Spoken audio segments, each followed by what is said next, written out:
¿Qué tal? Muy buenas tardes. Estamos en debate público. Uno de los temas que es por demás relevante de cara a los nuevos procesos políticos que estamos viviendo en el país con el arribo de la administración del presidente Andrés Manuel López Obrador es la interrogante relacionada con la posibilidad de una nueva reforma política, es decir, la posibilidad de que nuevamente la Constitución sea modificada, pero para establecer nuevas reglas electorales, nuevas reglas en el ordenamiento político, en la parte política de la Constitución, e incluso para replantear algunos de los elementos más relevantes de la estructura política y gubernamental del Estado.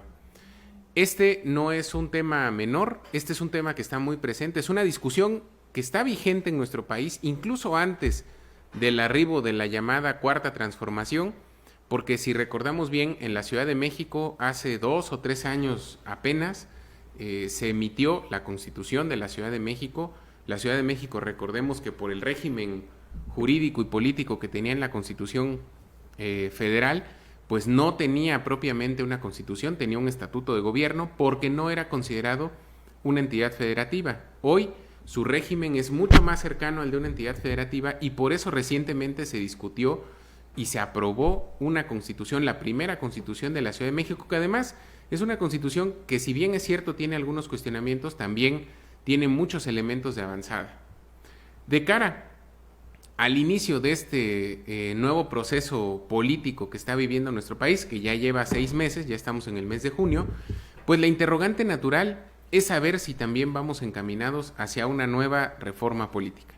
Para platicar de este tema, invitamos a un muy buen amigo que además es un personaje muy conocido de la intelectualidad de la Academia Oaxaqueña, el maestro Isidoro Illescas Martínez. Maestro, gracias Adrián, buena tarde. Pues mire, pues aquí, bueno, antes que nada, muchas gracias por haber aceptado la invitación para estar aquí en debate público.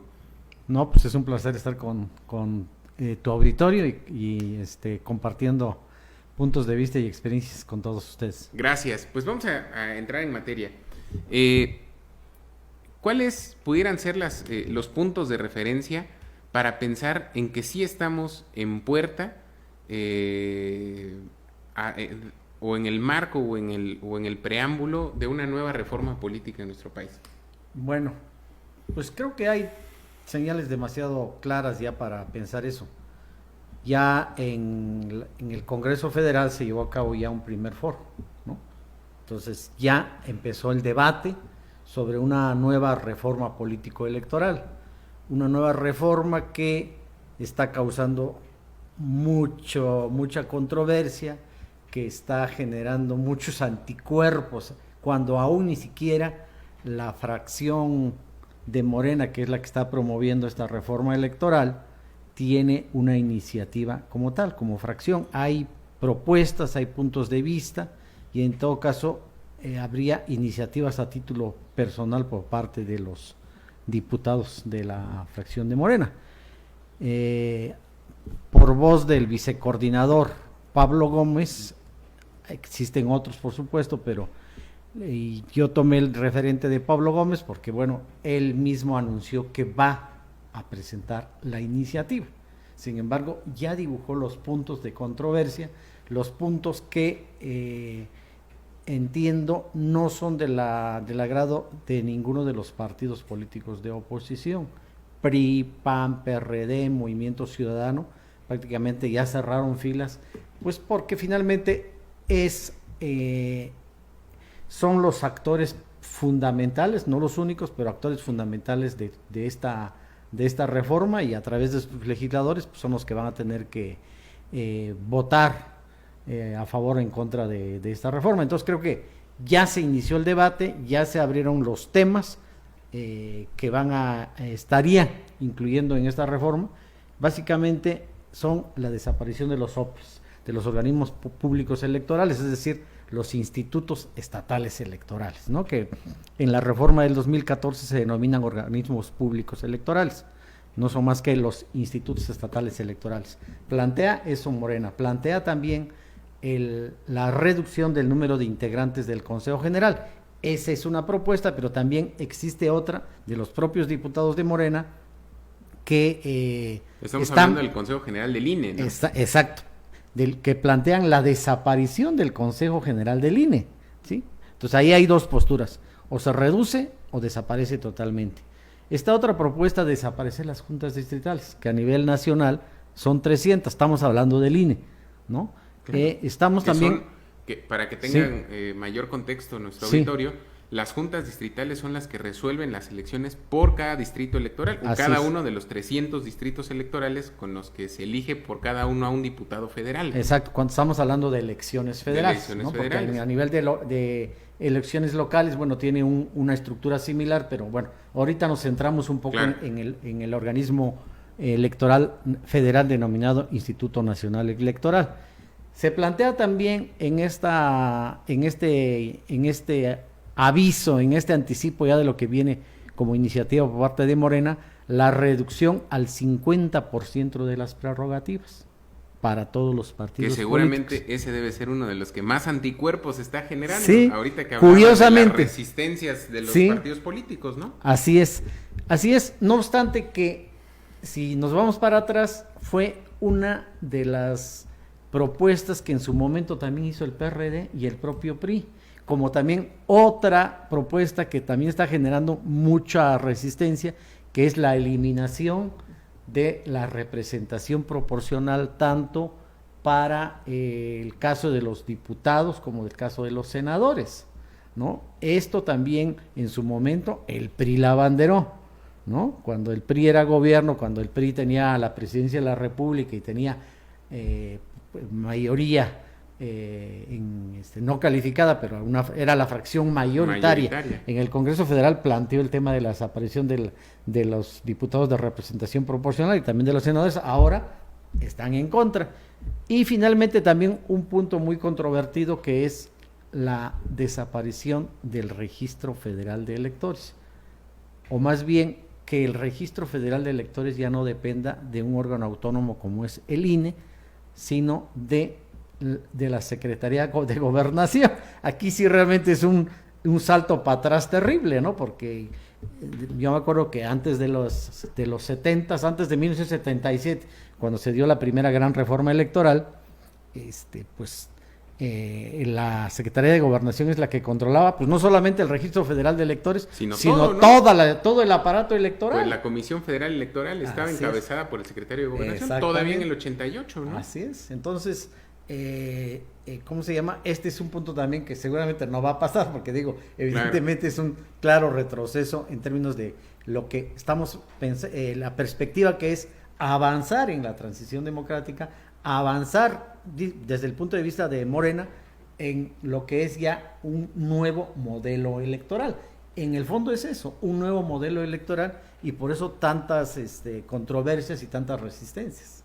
Claro, y es que como contexto a lo mejor tendríamos que considerar el hecho de que en muchos países del mundo, no hablamos del caso específico de México, las elecciones las organiza el gobierno, pero las organiza el gobierno porque hay confianza en el gobierno. Así es. Vamos, es un tema en el que nadie pone en duda cosa que no ocurre en México, por ejemplo, que el gobierno va a manipular, en este caso, el Registro Federal de Electores. Por eso se le quitó el padrón electoral. El padrón electoral. Estado nominal. Que si lo recordamos hace no tantos años, unos 20 y tantos años, era común el decir que votaban los muertos, que votaban los ausentes. Sí, era parte de las armas secretas del PRI gobierno, ¿no? Exacto, estas formas que tenía a través de otros mecanismos como la urna embarazada, como el carrusel y como otras prácticas que hoy en día parecen mitos urbanos, pero que existieron hace no tanto tiempo. Así es. Era la razón por la que se ciudadanizó el órgano. Primero, se estableció al organizador de las elecciones como un organismo constitucionalmente autónomo, es decir, lo sacaron de la estructura del Ejecutivo, del Legislativo y del Judicial para hacerlo una especie de satélite. Un proceso que fue paulatino, es decir, también, primero habría que recordar, por ejemplo, estuvieron los magistrados electorales, para que ya no fueran empleados del gobierno federal o de los gobiernos de los estados, ¿no? Después los consejeros ciudadanos, es decir, a partir del 77, ¿no? Los consejeros ciudadanos, y a partir de la creación del IFE, bueno, va a ir avanzando hacia la figura de los consejeros electorales. Bueno, todo este proceso que se dio de democratización del sistema electoral mexicano aterrizó hasta, la última reforma se dio en el 2014, que ahí también ya tuvo unos puntos de retroceso desde mi punto de vista, ¿no?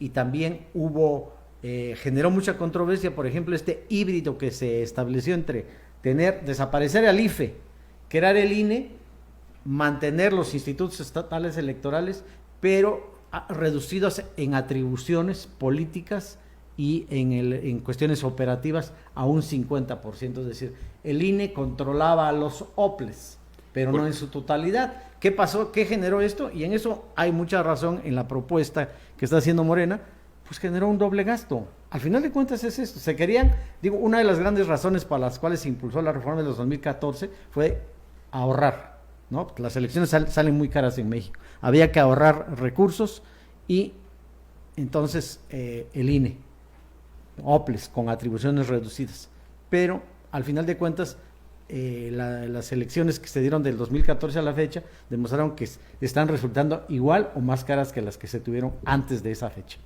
Y es que si vemos el sistema electoral ya como vamos de manera aislada, pues lo primero que vamos a distinguir es que es una estructura demasiado compleja. Es decir, en aras de ir buscando la certeza en el resultado y la certeza en el proceso, pues se fue haciendo cada vez más complejo las reglas, los mecanismos, las instituciones, cada vez, vamos a decirlo así, más pesadas, ¿no? Más complejas.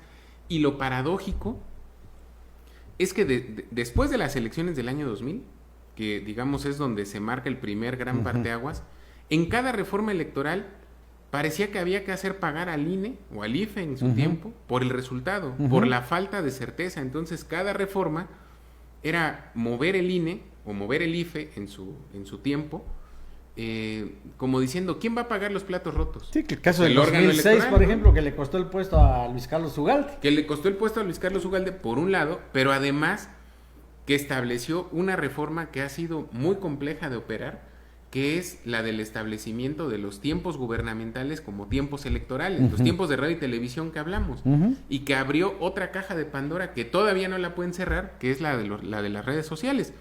En el 2006, hace 13 años, es cierto, no había las redes sociales, no tenían el impacto que tenían el día de hoy, pero desde entonces abrieron la puerta como la vía libre ante el amarre, vamos a decir así, que fueron los tiempos de radio y televisión cuando dijeron prohibido comprar más propaganda gubernamental, después de aquella campaña que muchos de ustedes la han de recordar, la de Andrés Manuel es un peligro para México, ¿no? Que fue pagada aparentemente por ciudadanos simpatizantes de otras fuerzas políticas, que finalmente fueron, lo que dicen, inclinó la balanza a favor de Felipe Calderón e hizo perder.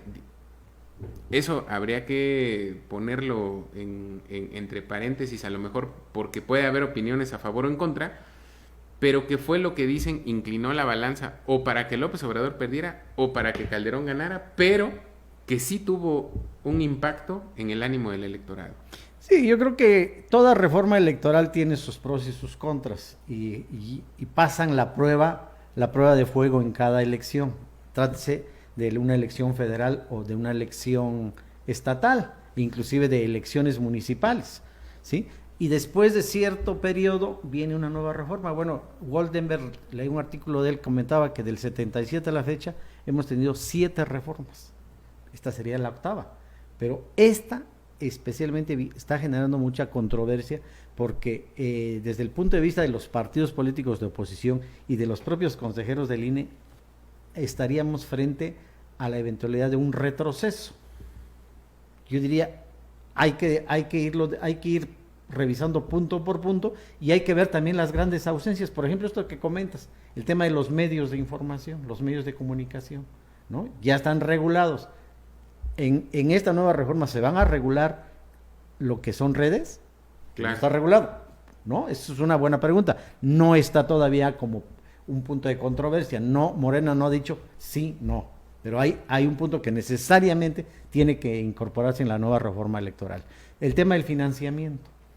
El financiamiento en línea, como se le denomina, no resultó muy eficaz. Creo que también es una gran debilidad todavía que se tiene en materia electoral, en el tema del financiamiento público y el tema del financiamiento privado, el tema de que finalmente, como por ahí lo escribió María Amparo Casario y Luis Carlos Ugal, de dinero bajo la mesa. Fluye muchísimo dinero ilegal en cada campaña electoral. No se ha podido regular ese tema. O se ha regulado a medias. Claro. Son insuficientes las leyes. Y entonces, bueno, estos temas también van a estar en esta nueva reforma electoral. Me parece que sí es necesario, independientemente de las que ya están generando debate por parte de Morena, en la medida en que están pegándole a la parte estructural de los órganos electorales y de los partidos políticos, o sea, dos de los actores fundamentales en todo proceso. Claro. Y luego además que hay, dentro de estas propuestas que bien ha enumerado, hay algunas que a mí me parece que le pegan de fondo a la democracia. Una de ellas, y es la pregunta, ¿qué opinión le merece esta propuesta de la eliminación de la representación proporcional? Bueno, yo creo que el planteamiento de eliminarlos totalmente no asegura un equilibrio, no asegura la representatividad de las minorías. Generaría una sobrerepresentación del partido mayoritario. Finalmente, hay que preguntarse por qué nació el RP. Claro. El RP nace a partir de la reforma política del 77, después de décadas de un control monopólico por parte de un solo partido de las elecciones, ¿no? Entonces, había un control, lo que se ha dicho, eran elecciones de Estado, pues, para acabar pronto.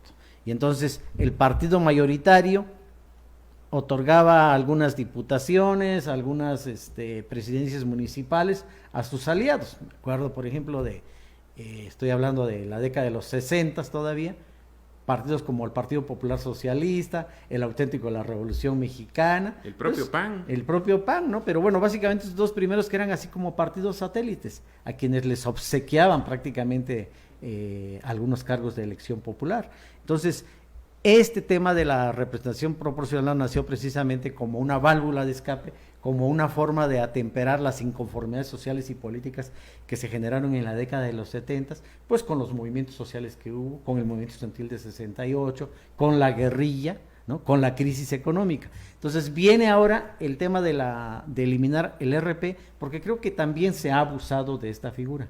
Y está, en ese sentido, sí, hay demasiados espacios para el RP que no se está en donde no se está respetando el espíritu de esta representación proporcional. Yo me acuerdo que cuando nació esta figura, los partidos políticos eran muy cuidadosos y procuraban enviar a sus mejores cuadros, ¿sí? Economistas, politólogos, o a sus mejores parlamentarios, exacto, ¿no? Expertos en el debate parlamentario para que cubrieran el vacío que dejaba la otra fórmula de mayoría relativa.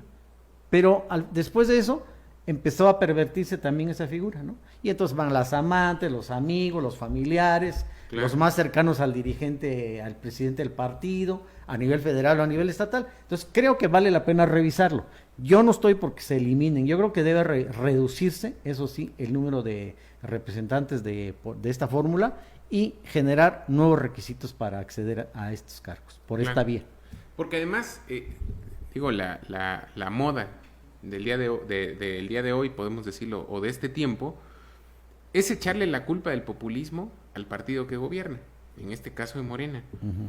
Pero si hacemos a lo mejor una revisión crítica de esta propuesta, por eso me llama mucho la atención y por eso era la pregunta, uh-huh, porque hace 2 trienios, es decir, en la 62 legislatura federal, si no me equivoco, uh-huh, el PRI planteó como un tema para una posible consulta ciudadana la eliminación de la representación, ¿sí?, proporcional, la cual es claramente una propuesta populista. ¿Por qué? Porque dicen que hay que eliminar el excesivo número de diputados y senadores, cuando en realidad lo que debería pasar, y no ha pasado, es que deberían eliminar los privilegios excesivos que tienen esos integrantes de las cámaras legislativas. ¿Por qué? Porque tenemos que pensar que somos un país de 120 millones de habitantes. Que además, si nos fuéramos a las reglas constitucionales, nuestras cámaras legislativas no tendrían que ser de 500 diputados, tendrían que ser por lo menos del doble.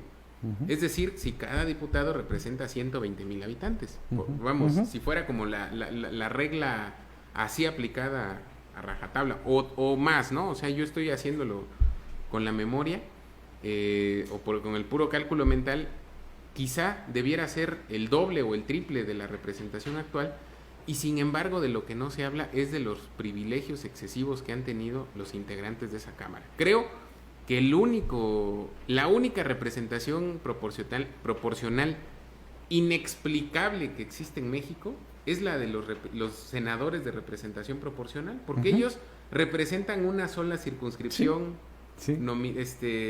¿Cómo se llaman? Una sola circunscripción electoral federal, que es todo y es nada, ¿no? O sea que son 32 senadores. ¿Por qué? Porque son 128, la mitad de ellos representa a la fórmula que gana, el tercer senador por estado representa a la primera minoría. Ese es el contexto de cómo está compuesta la Cámara Legislativa, y el otro y los otros 32 senadores son los que no representan a nadie. Sí, son los de la lista, ¿no?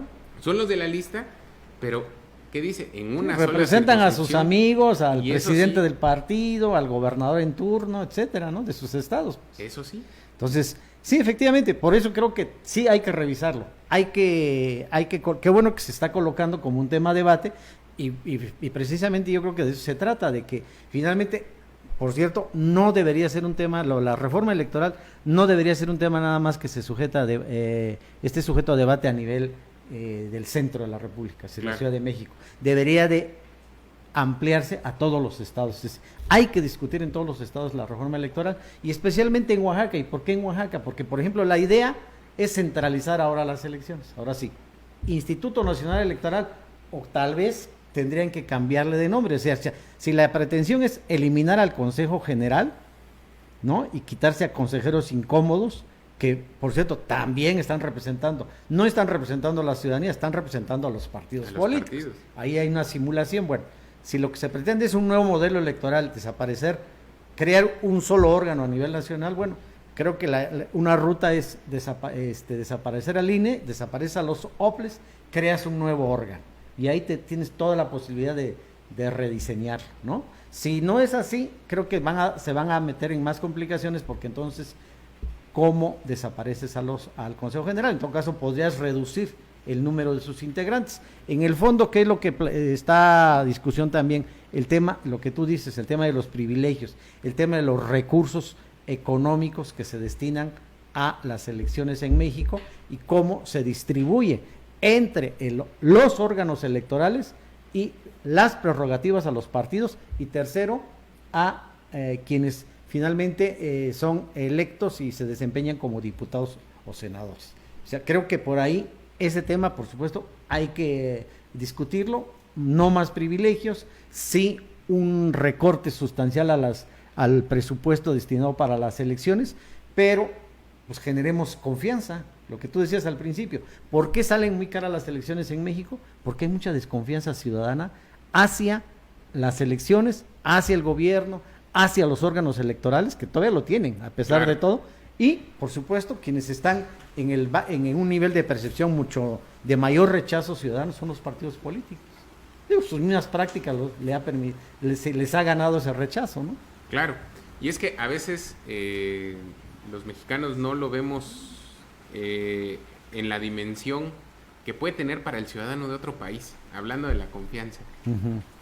En la mayoría de los países desarrollados, donde sí tienen confianza en sus sistemas electorales, no existe la credencial para votar, por ejemplo, ¿no? O sea, creo que es un tema que nosotros lo vemos tan cotidiano, el hecho de sacar nuestra credencial para votar, que además sirve para todo.